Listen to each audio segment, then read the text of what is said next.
and the ice up pick still to go. Let us know your thoughts on this upcoming game, where the Carolina Panthers at, or wherever you want to talk about. Take us into the cat calls, Cody. Let's do it. 252-228-5098. Let us hear your So what are your opinion. thoughts on catcalling? Yeah, it's pretty. You shouldn't do that to somebody. And how did that make you feel? Very uncomfortable. So how do you think catcalling makes the person feel? It feels good, like. Hey guys, it's JJ calling again real quick. I do, however, just want to mention because there's a quarterback out there who's been, doing his thing, and y'all always seem, or at least a lot of y'all seem to hate on him a lot, and y'all always want to go back to his stats. He's got capabilities, this and that, but y'all always like, but his stats. For last year, the stats. But the stats he put up, what about his numbers? Let's see his numbers. Well, let me tell you, since week 9, this man has put up 1,200 passing yards, 10 passing touchdowns, 0 interceptions, a rushing touchdown, multiple 2-point conversions, a game-winning drive, a road victory against the division leader. This man has put a poverty franchise on his back recently after finally getting a competent head coach, because last year he had to deal with the one coach worse than Matt fucking Rule. That man is Trevor Lawrence, who's a franchise quarterback.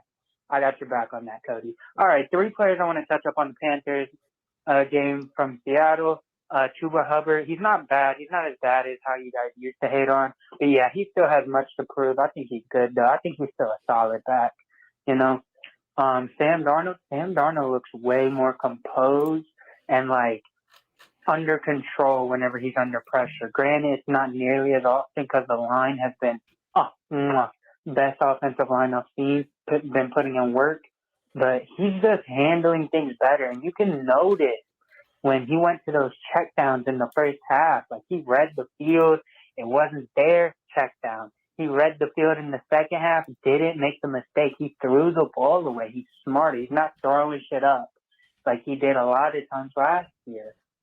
And then the last guy I want to talk about is Brian Burns. You got put in the doghouse by a rookie. All right, I'm going to need you to step it up since we declined all that stuff in the trade and we're about to pay you over $100 million. I can't be having our franchise defensive end getting, for the most part of the game, shut down by a rookie. All right. I want to go on this. But yeah, I'm sure he'll step it up. He still had a half sack. I feel like even then, when it felt like his presence was minimized, he still made an impact. Brian Burns is still taking that step up. He just got to do better than that, honestly. Love the podcast a lot. Thank you guys for always being there and being consistent with Panthers Podcast. C3 Podcast, love y'all. Keep pounding. Keep pounding, brother. Appreciate you, man. Number 1, Trevor Lawrence is absolutely a franchise quarterback. Don't ever listen to what Greg says. And number 2, you mentioned Brian Burns and how a rookie shut him down. One of the things that we are forgetting, which I think Tony forgot too, when he was saying that Burns needed a game like Seattle to take over, is that he's playing hurt right now. Remember a week before when he hurt his knee and someone rolled into him and he went out of the game for a little while and ended up coming back in. Like, it's that time of year where our players are playing through injuries. They're not the most healthy that they've ever been right now. So you really have to consider that when evaluating, maybe him not having a great performance against their rookie, against the Seahawks rookie. And I think that we need to ease up on Brian Burns a little bit, because even in that performance, even though it wasn't his most dominant, he was still out there making plays. He had like Yonel says, he had that half sack. He was out there playing cleanup. He was setting the edge. Like, Brian Burns does a lot, and he's, especially when he's injured, he's allowed to have an off game every once in a while. Brian Burns is still a top-tier defensive end in the NFL. He's not the healthiest right now. And I think that we need to ease up on him a little bit. Ease up on him. See, this, I got to defend myself. No, I got to defend myself. First of all, people take the criticism. Y'all hear what you want to hear rather than listen to what I'm trying to say. maybe I'm not saying it clearly enough, is that clearly Brian Burns has been the most productive player on our defense and the most consistent for quite some time now, right? There has been no disputing that. And the only thing that, if anything, is disappointing about him is just that you have superstar status in mind for him, and you're just kind of impatient and waiting for it to happen. Not you, me, not even me. You know what I'm saying? Is like, that's the only criticism you can have, is that like he hasn't hit the superstardom just yet that you believe he is fully capable of.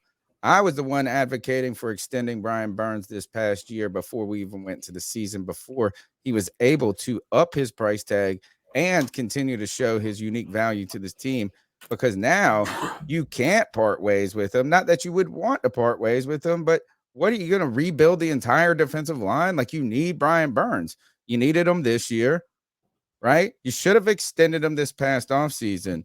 The only thing I kept saying is this, is that, the play that he's had right now, does he exhibit the money that should be the number one type defensive end in the league? That was it. It's just saying, don't overpay the guy. And we could have saved more money if we would have just done it earlier. Football teams need to know. Well, no, I know shoulda, coulda, woulda, Cody, but I'm trying to tell the team, and I'm trying to tell the fans sort of my position on players when it comes to extending them, is that each time you get closer to the end of a contract, the stakes go higher for both the team and the player. The risk of injury, the risk of whatever, and the price continues to go up. If you truly believe in a player, if you truly believe a guy is good, like the chat keeps saying, like we keep saying, you know what I'm saying? You should commit to that guy sooner than later. And you win that way as a team, and you beat the inflation. You beat the money a little bit. And we could have done this with Brian Burns this past offseason. Think about who you did extend. You extended Dante Jackson. You did some things. You let some guy go. You knew that you were going to need Brian Burns. That's it. I wish we would have done it this past season. Can I just ask a question on that, though, Tony? Sure. Is he hadn't had 10 sacks until this season, right? Correct. We were calling him the king of almost. 9.5, 2 years in a row, I think. Right. We were calling him the king of almost. That's like a good productivity. If we would have signed him to like the third highest paid defensive end last year, which is not top, but up there because it's what he's going to perform. Do you think he would have had to pay that much? I'm just asking. That's what you want to pay him, though. Like, you want to pay him as one of the top guys. He's a top 3-4 defensive end right now.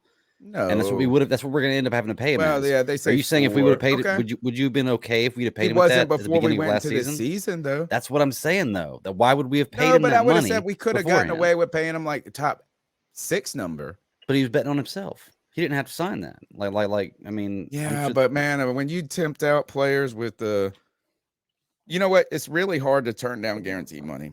It is. You're right. One knee. I think a lot of these guys bet on themselves. You know, when they know they're good. I say take that money, bird in the hand. Unless you're CK, hold on to that ticket for the Panthers right. win the division. The number's 252-228-5098. Let's go to Josh from Mass. Ooh, Panther Nation. It's your boy Josh from Mass. I know I've been quiet this year. You haven't heard from me so much, but I've been busy. Your boy is actually vice president of a Polish club up here in Massachusetts now. So I've been busy with that and all the responsibilities and goings on with the club. But anyways, nice. What a win yesterday, boys. What a win. And I mean,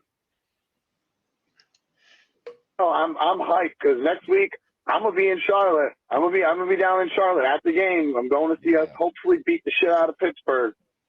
I'm really looking forward to it. I'm looking not just the game, the city, of course, because every time I come down, everybody's so nice, everybody's so polite, everybody's so wonderful. The food's amazing, especially all the great beer y'all got. Y'all truly spoiled down there. And that's coming from somebody who lives, 5 minutes away from the, I'm sure, well-known Treehouse Brewing up here in Massachusetts. But, man, is Steve Wilks just not making this case? Like, dude, if we had a better offensive coordinator and let's just say maybe Matt Corral didn't break his foot in preseason, I mean, not to say they would give him the nod, but, I mean, damn. Then you also got to remember, some of them early losses were a necessary evil, because without them losses, Matt Rule would still be here. He'd still be ruining our Sundays and our Thursday, one Thursday primetime game we get a year. You know, it would have made the rest of our season a real shitter. So I struggle too much with going, well, we would have a nice win those games, man. Again, winning them games would have just meant Matt Rule stayed around longer. So exactly. You know, but we're in a spot where we control our destiny, and you know, the chances there, we can have a home playoff game this year. It could be us. Why not us? Come on. Why not? No, we got to tank so we can get some quarterback who we don't know how he's going to pan out. Oh, no, that's good. That works out for the teams that do it. Go ahead, take a look. Take a look at the teams that historically did that shit and that don't ever work out. But what we can do is we can go to the bank on Sunday and get loud as fuck. Because that's our house, and that's what we're going to do. They can take their bum asses back to fucking Pittsburgh with an L. So let's do our fucking part, Panther Nation. Keep fucking pounding, and I will see you beautiful people all on Sunday. Oh, yeah. Let's go. Let's go, baby. Dude, shout out to our guy, Nick. Dude, I'm telling you, man, the Panther fans are feeling the energy. We're feeling the energy, man. And yeah, I mean, the only thing that could have made this season better to me, literally the only thing, is if Matt Corral hadn't gotten hurt and he was the quarterback that we're rolling with and he was having some great rookie season. Like, God, that would be the stuff of dreams for me. But, you know, that's not how it is, and we're not going to wish for something different, man. It is how it is. And this Panthers team, it's got people believing, you know.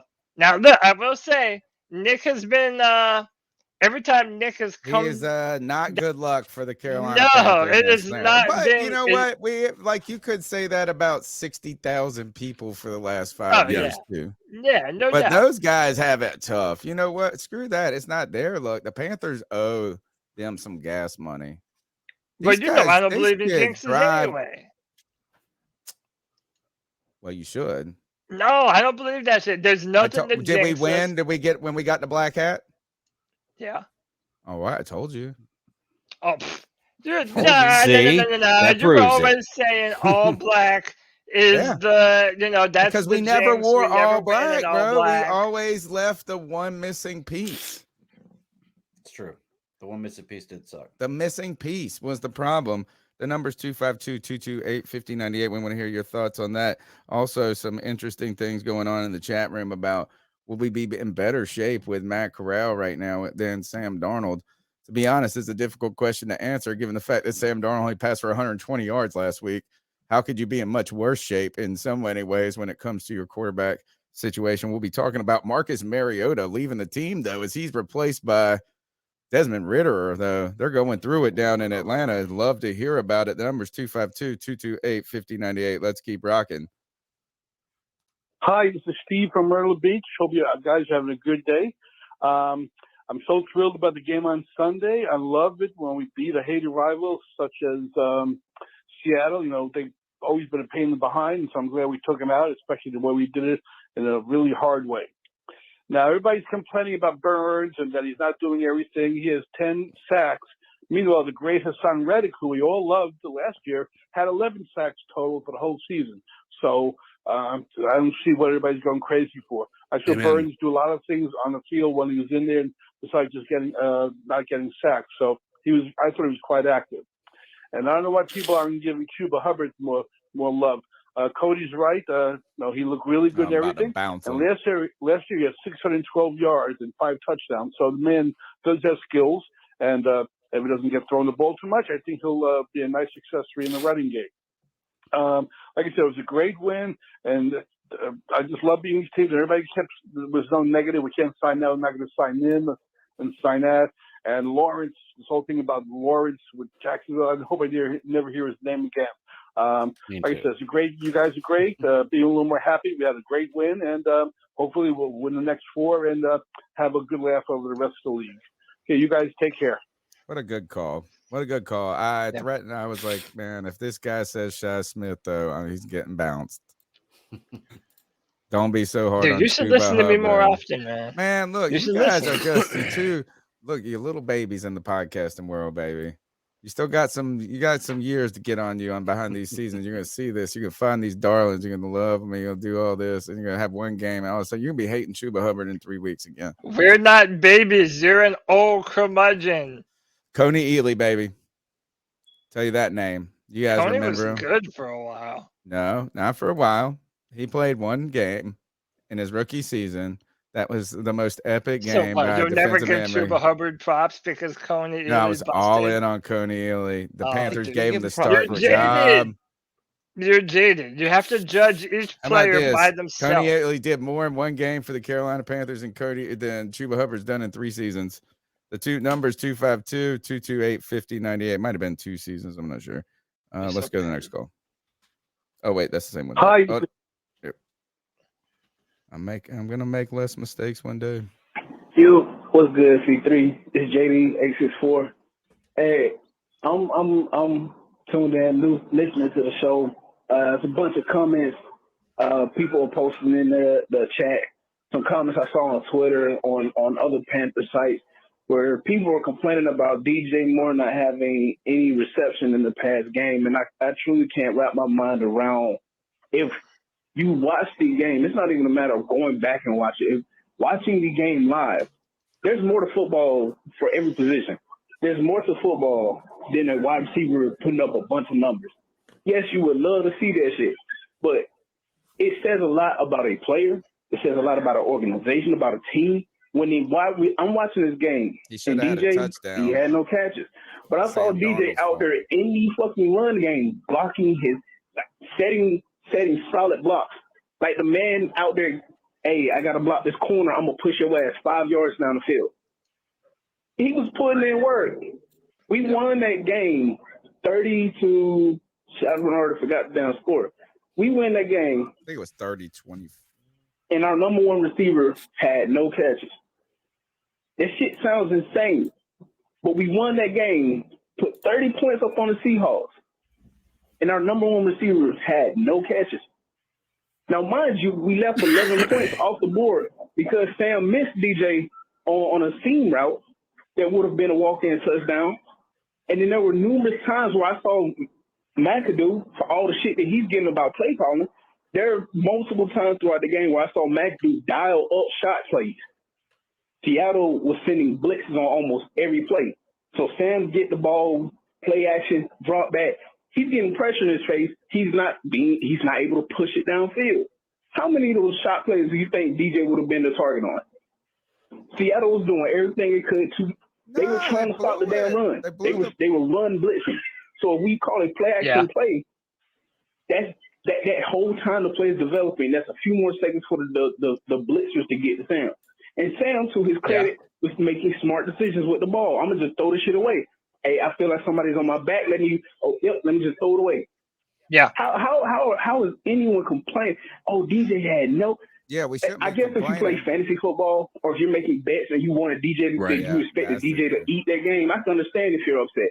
But if you're just watching this shit and you have a guy of his caliber and he doesn't do anything that's going to show up in the stat sheet, but you watch the game and you see him out there blocking. That's not something wide receivers are akin to doing. But he out there putting in work. But now let me complain because he don't have a bunch of catches. Hey, Sam only threw for 120-something yards. Look, JD, you're right in everything you're saying. The complaints, the people that are complaining about DJ's production and kind of relating that to the game plan are the problem. There really is no problem there. Is the dude had a knee injury in the game. So, right, like he's going to be like he probably didn't play as much as I don't know when exactly that injury happened. On like the first drive of the game, though, or early on in the game, he was wide open and Sam Darnold didn't throw the pass, didn't put enough air underneath the pass, and he would have walked in for like a 40-yard touchdown. So imagine the game unfolding where he had like 2 catches for 54 yards and a touchdown. Nobody would even mention it. And on top of that, the game plan unfolded where you didn't have to throw the ball at all. So you're right, exactly, that people shouldn't be complaining about DJ's production at all. Kind of the question goes to Sam Darnold's performance. he didn't have to throw the ball much. And if the Panthers defense wouldn't have softened up against the Seahawks passing game, he would have had to throw the ball even less, probably. Sam made 2 errors I mean, probably more than that if we really went and ever looked at every play. But there's 2 moments in the game when he missed that DJ pass.